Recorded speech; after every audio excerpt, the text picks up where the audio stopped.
El eclipse de la monarquía fue completo. No era capaz de proteger a sus amigos ni de derrotar a sus enemigos. El desgraciado rey se vio forzado a todas las indignidades, a dar contraorden a las tropas, a despedir a sus ministros, a llamar de nuevo a Necker, a alabar en público la toma de la Bastilla y a aceptar también públicamente la escarapela tricolor, adoptada como bandera de la nación liberada por Lafayette, el libertador de Norteamérica y el comandante electo de la Guardia Nacional. Pero el mismo París no estaba seguro de su presa. Mientras el rey estuviese lejos podía ser peligroso. Volver, según se creía, a sus artificios reaccionarios, reclutar tropas, anular edictos, tramar una fuga. Tomó cuerpo el sentimiento de que estaba más seguro en París, en donde podía ser vigilado por la comuna, rodeado por la Guardia Nacional. Una joven de gran belleza y elocuencia, esposa de Ronan, un inspector de minas, predicó esta doctrina en un círculo de amigos entusiastas. Por entonces el mecanismo de la agitación revolucionaria era bien comprendido en la capital. Cuando era preciso hacer un trabajo duro, siempre se hallaban a mano dinero y organizadores, bobos y fanáticos, así como abundante número de rufianes. En la primera semana de octubre se tuvo otro pretexto para dar un nuevo golpe. El rey había llamado al regimiento de Flandes a Versalles, se había negado a firmar un decreto y se decía que meditaba una fuga. Los guardias de corps habían pisoteado la bandera tricolor. El espectro de la reacción, abatido en julio, volvía a levantar su siniestra cabeza. Estas creencias, junto con la escasez del pan, 5 de octubre, fueron bastantes para poner en movimiento la famosa marcha sobre Versalles, encabezada por una banda de mujeres hambrientas que pedían pan, pero a la que seguía la Guardia Nacional mandada por Lafayette, que aquellos días de octubre hizo volver al rey y a la reina a París y a la fría cárcel de las Tullerías. Una noche de julio, después de la toma de la Bastilla, cuando la anarquía estaba en su plenitud y los castillos de los nobles eran entregados a las llamas, Talleyrand visitó secretamente al conde de Artois, el hermano menor del rey, e instó a que Luis disolviera la Asamblea Nacional y restaurase el orden por la fuerza de las armas.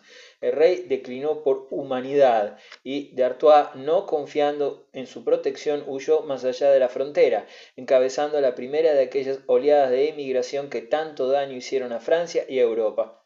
Es difícil exagerar los males que originó la presencia al otro lado del límite de Francia de masas de nobles coléricos, enérgicos y de cabeza vacía, aliados con los enemigos de su país y tramando la guerra extranjera o la discordia civil para arruinar las nuevas instituciones. Las mayores calamidades que cayeron sobre Francia, la Francia revolucionaria, la ejecución del rey y de la reina, la manía de la sospecha, el terror, las atrocidades, la proscripción de las opiniones moderadas y humanas, están relacionadas claramente con los temores que despertó el odio implacable de los emigrados, la fuerza de las armas de sus aliados dentro y fuera del país, y lo que era peor, la sospechada presencia en todo el territorio de secretos simpatizantes con la causa realista. Entretanto, la asamblea, con un espíritu de confianza exultante, como si mediante los oráculos conocidos de la filosofía pudiese descifrar todos los enigmas de la vida práctica, se dedicó a la tarea de pergeñar una constitución para Francia. Su obra fue prodigiosamente sencilla, por no tener nada que destruir. La fortaleza del feudalismo ofreció tan poca resistencia como la propia Bastilla. En una febril noche de agosto, 4 de agosto de 1789, nobles y clero, provincias, municipalidades y corporaciones abandonaron sus derechos feudales y sus privilegios en un paroxismo de miedo y de generosidad.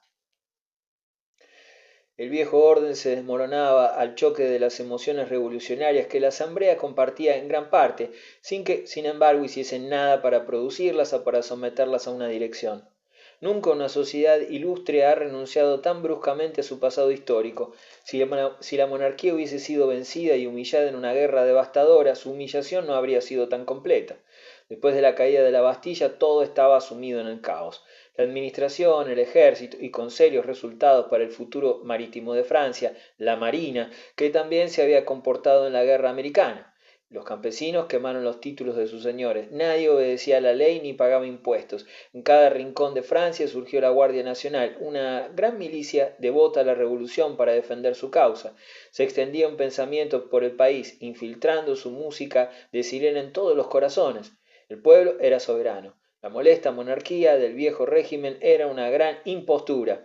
Los franceses ya no eran súbditos y nunca lo habían sido. eran ciudadanos, miembros de una confraternidad libre e igual, con el derecho de hacer la paz y la guerra, de concluir tratados, de administrar justicia, de reglamentar la iglesia, el ejército, la marina, de redactar leyes e imponer tributos. Ningún poder podía obstaculizar ni contrariar la voluntad general expresada a través de la Asamblea Nacional, su órgano legítimo. El espíritu de cuerpo de los grupos particulares, provincias o municipios, clases sociales o profesiones, gremios o corporaciones debía ceder ante los dictados de la Francia indivisible. El carbonero en su horno, el herrero en su forja, el labrador siguiendo su arado, despertaron para sentirse parte soberana de Francia, tan buenos como sus señores, dotados de derechos inalienables, el de ser libre, el de poseer bienes, el de expresar sus opiniones y el de resistir a la opresión. Esta era la lógica, este fue el sentimiento que cautivaron a Francia durante el verano de 1789, despertando como un toque de clarín a los pueblos sujetos de Europa, envuelta en las ampulosas frases de la Declaración de los Derechos del Hombre, cuya eficacia no había sido aún experimentada y que se hizo preceder a la Constitución de 1791. Esta filosofía llegó muy lejos, encendiendo lámparas de orgullo y despertando aspiraciones en innumerables hogares. Contra la fuerza seductora de esta lógica democrática tenían poca fuerza las voces de moderación y de prudencia.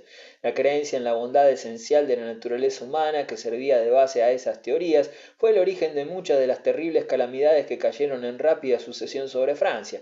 No fue una raza de ángeles políticos, sino un pueblo que necesitaba, acaso más que ningún otro, la mano firme de la autoridad para desarrollar plenamente sus grandes cualidades, lo que se entregó a sus propios recursos con este espejismo y esta optimista teoría. Tras de sí, la burguesía tenía un proletariado depauperado en cuerpo y alma, brutalizado por acción y omisión de leyes desiguales, un proletariado de contrabandistas, de bergantes, de furiosos y de criminales. La noche de la toma de la Bastilla, mujeres y niños bailaron a la luz de las antorchas alrededor de las cabezas cortadas de 3 caballeros franceses sin tacha. La terrible advertencia no fue aprovechada. El rey y sus ministros no habían de dirigir la asamblea. Ésta no había de gobernar a Francia ni de poner orden en París. Cuando el rey y la asamblea se trasladaron a la capital, el verdadero centro de la soberanía se transfirió a los clubes políticos, de los que el más importante era el de los jacobinos, que pronto habría de convertirse en el alma de una vasta federación y en el verdadero dirigente de Francia. A los manejos de estos cuerpos revolucionarios que terrorizaban la legislatura y promovían la rebelión en el ejército jamás se opuso nada. La historia siempre tendrá interés por Mirabeau, 1749-1791, aventurero, estadista, demagogo, publicista, por haber sido el hombre que trató, fracasando en su intento de poner coto a la creciente oleada de la anarquía y de salvar la monarquía francesa.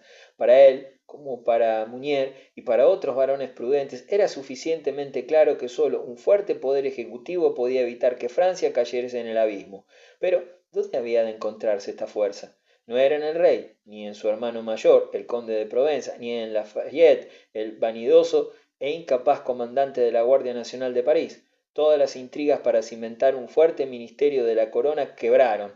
Todas las proposiciones encaminadas a fortificar el Ejecutivo en la Constitución como una segunda cámara, un veto absoluto del derecho de los ministros del rey a tener asiento en la legislatura, se estrellaron en la misma roca de la doctrina democrática. Mirabeau no pudo contar siquiera con el pleno sufragio de los realistas, pues muchos eran derrotistas, interesados en hacer la Constitución tan mala como fuese posible para desacreditar la democracia, llegando a la conclusión de que nada podía hacerse con la Asamblea de Versalles. Mirabeau secretamente propuso a la corte que se retirase de Rouen de todos sus expedientes. ¿Acaso este era el menos desesperanzado? Pero llegó tarde, pues Francia, aunque todavía no lo sabía, era ya de corazón una república. La Constitución que por fin salió de aquel hervidero de debates conservó la anárquica dispersión de poderes que la Asamblea encontró y que nada hizo por corregir. La monarquía subsistió solo como una sombra, pues el verdadero poder residía en unas 400 municipalidades que pagaban los impuestos que ellas mismas aceptaban satisfacer y que sólo ellas podían llamar a filas a la Guardia Nacional. El fatal recelo del poder ejecutivo que ponía en evidencia la presuntuosa fe en la elección popular fue uno de los peores defectos del primer intento hecho por la Revolución para organizar a Francia. Otro defecto procedente de la misma lógica democrática fue la constitución civil del clero. Era una de las máximas cardinales de la revolución que las corporaciones eran peligrosas para la sociedad, y como ninguna era tan rica, tan influyente y con una tradición tan larga de intolerancia como la Iglesia, ésta se hallaba destinada especialmente a experimentar el resentimiento de una asamblea anticlerical. Los golpes se sucedieron. Primero la abolición de los diezmos sin compensación, luego las medidas confiscatorias de todos los bienes de la Iglesia, la supresión de las órdenes religiosas, el relevo de los frailes y de las monjas de sus votos, y luego una reducción considerable de las dotaciones eclesiásticas. Pero como que tanto la doctrina como el culto no fueron tocados, estas medidas, por prácticas que fueran, no hubieran constituido un obstáculo insuperable. La Iglesia sentía la pérdida de sus vastos territorios y de sus prestigiosas fundaciones, así como los arreglos por los que el clero se convertía en un dependiente asalariado de un Estado democrático. Pero en Francia existía desde mucho tiempo una Iglesia de Estado y ningún cristiano podía condenar una medida que privaba a los prelados de sus superficialidades e incrementaba la miserable pitanza del clero parroquial. La ofensa que coronó el edificio y que había de hacer irreparable la ruptura fue la exigencia de que los obispos fuesen escogidos por los electores del departamento y el párroco por la asamblea administrativa del distrito. Obispos y curas católicos podían ser así elegidos por seglares protestantes y hasta por ateos. Era razonable sospechar que una iglesia así administrada y reclutada pronto se apartaría de sus antiguos vínculos, más particularmente al prohibirse al mismo tiempo a los ciudadanos franceses que reconocieran la autoridad de ningún obispo metropolitano, cuya sede se hallase fuera del reino. Era inevitable que el Papa, que no había sido consultado en ningún momento, condenase la Constitución civil y que ésta hiriese la conciencia del mundo católico. Ningún error de la Asamblea Constituyente fue de tan vastas consecuencias como haber afrentado gratuitamente las convicciones religiosas del pueblo. Al principio de la Revolución, los párrocos rurales habían ligado su suerte con la causa popular y el valor de su apoyo fue muy grande. Ahora el clero estaba dividido en dos partes. Los más dúctiles prestaron el juramento de fidelidad a la Constitución, conservaron sus curatos y cobraron sus salarios. Los más bravíos se rebelaron. Antes de aceptar una iglesia cismática huyeron al campo, exponiéndose al hambre, a la prisión y a la muerte, pero llevando consigo la lealtad de su fiel rebaño. Los curas no juramentados constituyeron desde entonces un formidable núcleo de oposición al Estado revolucionario. Se encontraron en la Vendée y en Bretaña, y dondequiera que la escarapela blanca luchase contra la tricolor. Triunfaron en la derrota y en la persecución, pues la Iglesia de Francia, purificada por el sufrimiento, renovó su vida moral. En todas estas medidas nada había de socialismo. La Revolución Francesa atacaba el privilegio, no la propiedad. Los miembros de la Asamblea Constituyente tenían tal fe en la libertad individual que atacaron hasta aquellas formas de asociación económica como los gremios, que en tiempos ulteriores han sido reconocidas como necesarias, en una forma u otra, para la protección de los débiles contra los fuertes. Se permitió al campesino cultivar y vender como le plugiese.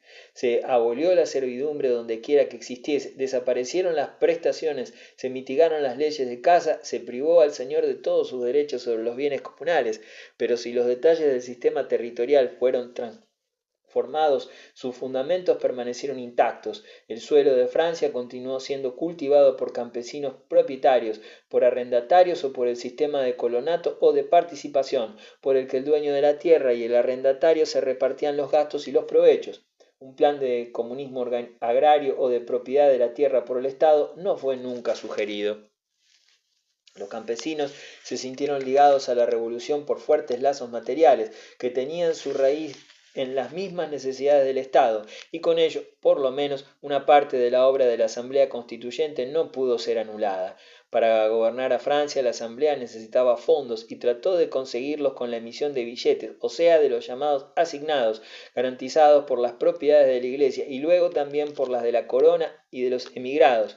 Una primera emisión de 400 millones de francos, diciembre de 1789, considerada como un adelanto de resultado de venta de las propiedades eclesiásticas, pronto resultó insuficiente. Ulteriores necesidades fueron atendidas con nuevas emisiones, produciéndose la inflación, que asignado perdiese su valor y que las tierras cambiasen de dueño a precios irrisorios. La rápida depreciación del dinero en circulación, aunque siempre resulta ruinosa para muchos, redunda sin embargo en provecho de algunos. El descenso del valor de los asignados franceses empobreció al tesoro, al rentista, al hombre de la ciudad y contribuyó a mantener el ardor revolucionario en París, engendrado una atmósfera de especulación y de pánico. Pero los campesinos que adquirieron tierras casi por nada salieron beneficiados y por esta razón, entre otras, aquellos junto con muchos especuladores en tierras procedentes de las ciudades tuvieron motivos para bendecir la revolución y temer la anulación de su obra.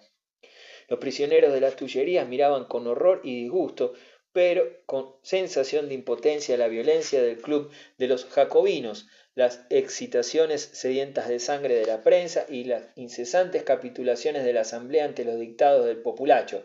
Aunque todo le era desagradable, la constitución civil del clero fue para el rey la afrenta decisiva. Sentía que jamás podría reconciliar esta medida con su propia conciencia o consentir recibir los sacramentos de manos de un sacerdote constitucional. El lunes antes de Pascua de 1791 ocurrió algo que hacía presumir que no serían respetados ni siquiera los impulsos de la conciencia privada.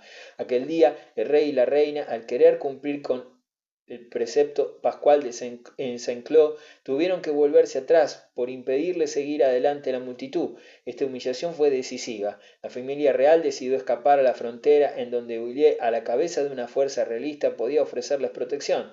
Antes de abandonar París, el rey redactó un manifiesto derogando los decretos constitucionales que se había visto obligado a firmar y requiriendo su enmienda. Los fugitivos fueron obligados a volver atrás en Varennes, 21 de junio. Desde entonces la monarquía marchó a su ruina, pues el rey se había presentado abiertamente como contrario a la Constitución, emigrado de corazón, amigo de los sacerdotes no juramentados, fomentador de la guerra civil y aliado de las potencias extranjeras contrarrevolucionarias. Por espacio de 10 semanas quedó suspendido de sus funciones y un gobierno republicano, en todo menos en el nombre, mitigó el temor de que la caída de la monarquía produjese la disolución de Francia.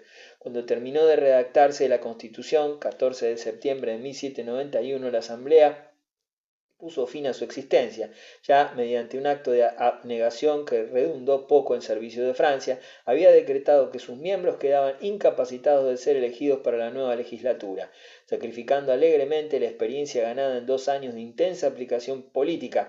Los autores de la primera Constitución francesa confiaron su obra a hombres inexpertos. Nada salió de acuerdo con sus planes. El destino de la Asamblea expirante, que había creído en la libertad, la fraternidad y la igualdad y que había trabajado para construir un Estado democrático salvaguardado por una paz universal y democrática, fue el de allanar el camino para que una tiranía militar y de sembrar las semillas de una guerra general.